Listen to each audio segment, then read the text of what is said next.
Hi everyone, I'm Gary Null. We're once again on the road, taking our program to different parts of the world, talking about the subject today of cancer. Cancer kills nearly 500,000 Americans this year, 400,000 last year. It's increasing at the rate of nearly 1.5% a year in mortality. That's unfortunate, but more unfortunate is the idea that cancer is not being fought effectively, and yet the same generals who've been leading this battle have not been challenged based upon their authority. Just more money, more doctors, more chemotherapy, more surgery, and more radiation is what we're told that the battle needs. Could we be looking at a medical Vietnam? How much longer should the American public be expected to be patient with nearly 700,000 new cases of cancer being diagnosed each year?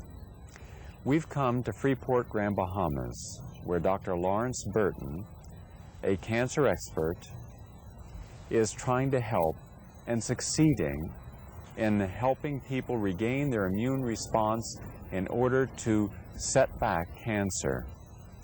You would think that Dr. Burton, who has treated several thousand patients, many of whom have been treated very successfully, and almost all of whom have been nearly terminal when they've come here, would be investigated, vigorously investigated, by the rest of the American press corps.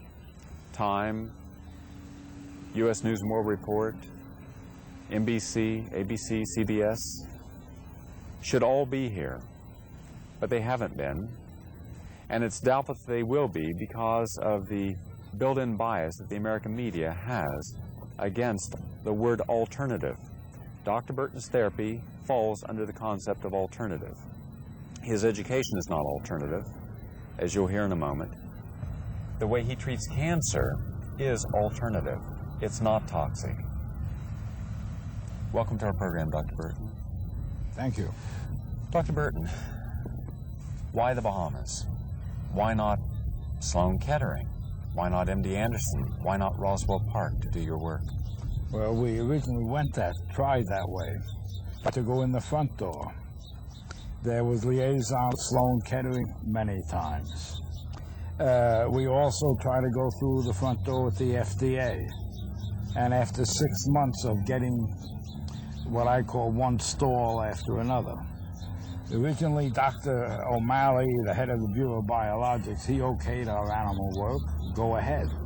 In 28 days, if you don't get a letter from us. Well, I got a letter in 28 days which said answer these questions. So we answered those questions. In 28 days, we got a letter from Dr. Wright for Dr. O'Malley asking the same questions with another set of questions. A bureaucratic trap?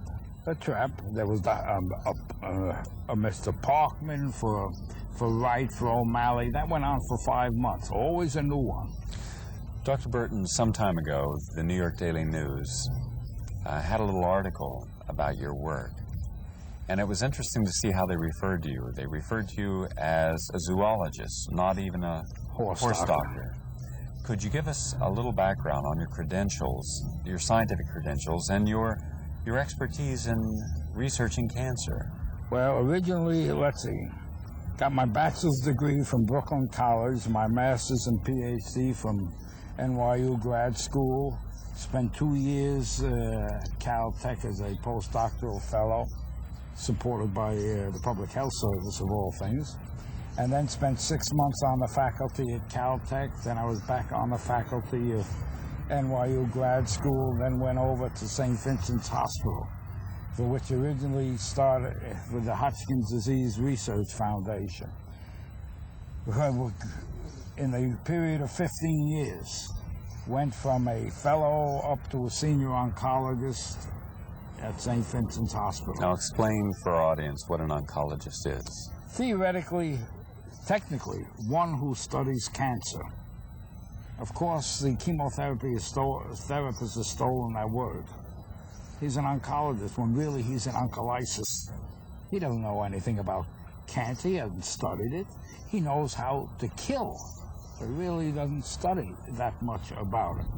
But oncologist is one who studies cancer. And how we got into that, originally I was in carcinogenesis. the causation of tumors. And always seemed to be in the wrong place at the wrong time. We eventually, nobody at one time could cause any tumors in mice. And then we were able to extract the protein from humans, put it into the C3HF mice, 0 incidence of cancer. In our own strain, we've had 1 spontaneous cancer in 10,000 animals, so it's practically cancer-free. At that time, Dr. Grace in Roswell Park was isolating, quote, viruses. This was at the height of the virus story, in which he took the mammary, something from the human, put it into the Swiss mouse, which had a certain basal percentage of tumors to start with. He elevated the incidence. His work was good, ours was no good. We tried to publish that paper. It was just, it ended up, we published in the Argentine Journal of Pathology after 3 years. But before that, when you were working at St. Vincent's Hospital with Dr. Bettino, doing cancer work, you were publishing your results regularly in respected peer-reviewed journals in the United States. Well, again, bad things occurred. We found while we were inducing the tumors in the mice that from the human we couldn't get the incidence if we extracted the protein from mouse. And then by digging in the human, the mouse, and what have you, we found another substance that stimulated the induction. Well, a year went of that work, and then all of it, we would mix it with known, what would you say, potent protein to induce tumor. And we jumped from 45% up to 88%. See, you're going to lose most people here because it's a little confusing. You're going into the nature of your research when most people are not scientists. But the important part of this is, while we were trying to increase the incidence of tumor induction, we mixed one preparation with the tumor inducer and we got nothing. And we went back and we couldn't, and the tumor inducer was still live. We had found the original substance called inhibitor. Well, Dr. Bettino in '61 said, what would it do, and we're jumping forward, in humans that are dying of cancer? And we treated one patient and she went into remission. And overnight we went from carcinogenesis, the cause of tumor, to the killing of tumor. And in 1963, we published a paper, The Long-Term Induced Remission of AKR leukemic, in early AKR leukemic mice.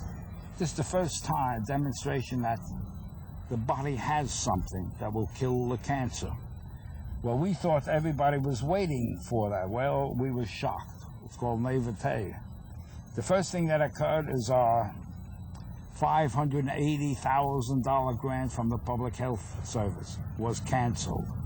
Our $80-some-odd-thousand grant from the Damon Runyon was canceled. Everything was canceled, and there was 6 PhDs and 2 MDs in the group, and everything split up.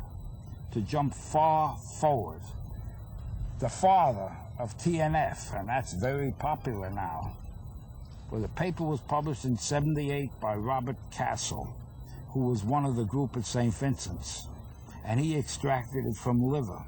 And we used to extract our tumor antibody from liver. Castle also published in '79 Tumor Complement.